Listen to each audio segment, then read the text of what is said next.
ወደ ጌታ ሳይሆን ሄዳችሁት ወደ ገለታ አላችሁ ምን ማለት ነው አሉት ነግራቸዋለች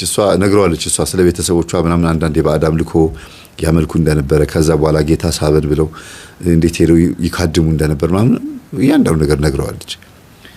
ያ ገለታ ማለት ጌታ ማለት አይደል ምስጋና ማለት አይደል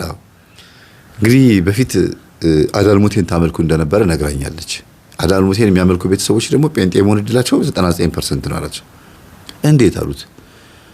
እዚህ እንዳደር ትፈቅዱልኛላችሁ እናውራ ላስተምራችሁ አላቸው አሬደር ምን ችግር የልጃችን ፍቅረኛ እኮ ነው ምን ችግር አለው አሉት ቴሌቪዥን ላይ ገጠመኝ ከፈተላቸው ቀጥታ ቁጥሩን ያውቀዋል ከፈተውና ይሄንን መጀመሪያ አብረን እናዳምጥ ከዛ በኋላ እንወያያለን አላቸው እያዳመጡ ወሬ መሃል ላይ ሲያወሩበት ሲያስቸግሩት ማዘርዬ ለርሶ በዚህ ኤርፎን ያዳምጡ ፋዘር ደግሞ በዚህ ይሄን ያዳምጡ አንተ ደግሞ ብሎ ወንድምየው ማለት ነው ወንድምየው በነገር ላይ አልተቆጣትም ለምን እንደዚህ ሆንሽ ማም አላላትም ዝም ብሎ ነው ያያት ስንስቅ ይስቃል ግን ገርሞታል በጣም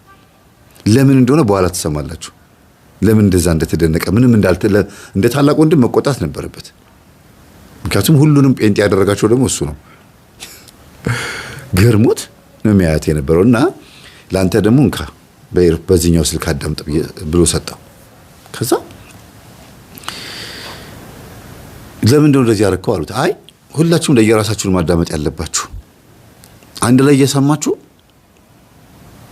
እዚህ ጋር ቴሌቪዥኑ ላይ መምህር ተስፋዬ እያወራ እናንተ በግላችሁ የምታወሩ ወይ የምትወያዩ ከሆነ ያመልጣችኋል ስለዚህ ለየራሳችሁ አዳምጣችሁ ስትጨርሱ ለምትወያዩት አላቸው በቃ ችግር የለውም ማናወራ አንድ ላይ እንስማ ብሎ አሁንም አንድ ላይ ሲሰሙ እኮ ምናምን ብሎ አባት ይገዳሩ ሲሉ እኮ አባዬ ቆይ አዳምጡ ይጨርሱና ከዛ በኋላ ይወያዩ ወይም ፖዝ እያደረግን እናወራ አላቸው አው እስቲ አንዴ ፖዝ አድርገው አሉት ፖዝ አደረገው እኮ ቤታችን ውስጥ እናደርገው የነበረው ነገር ነው የሚያወራው ታዲያ ምንድነው ይሄ ምን አዲስ ነገር ጌታ እኮ አሁን ለውጦናል አሉ በፍጹም አያወራም ይሄ ልጅ ይሄ ታላቅየው ወንድም አያወራም ጸጥ ነው የሚለው ለምን ትምህርቱን ከዚህ በፊት ሰምቶታል ያቀኛል የኔን ትምህርት ያቀዋል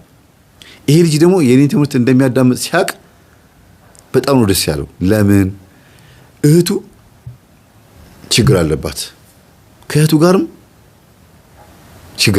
ችግር ነበረባቸው በፊት ወጣት ይያሉ እንግዲህ ሃይ ስኩል ተማሪ ምናምን በነበሩበት ሰዓት ኤሌመንተሪ ምናምን ይማሩ በነበረበት ሰዓት ትንሽ ከእህቱ ጋር ሪሌሽን ነበራቸው የሆነ ደስ የማይል ነገር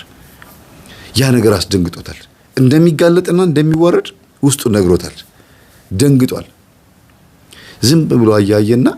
መጨረሻ ላይ ግን ናስቲ ላወራ ፈልጌ ነው ብሎ ወደ ውጭ ይዞት ሄደ እና ይኸውልህ እኔ በጣም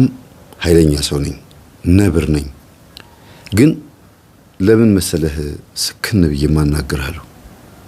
ሲለው እዛ ጋር ስራ አስኪያጇ ደውላልኝ ነበር አንተ እንደምትመጣ ለምን እንደምትመጣ ምን ልትል እንደሆነ ቀድማ ነግራኛለች ያንዳንዱ ነገር አውቃለሁ የተፈጠረው ጸበል ቦታ ላይ የተፈጠረው ነገር በሙሉ በአፏ ነግራኛለች ራሷ ከዛ ኦኬ እንደዚህ ከነገረችህማ ተቀራረባላችሁ ማለት ነው በዚህ ልክ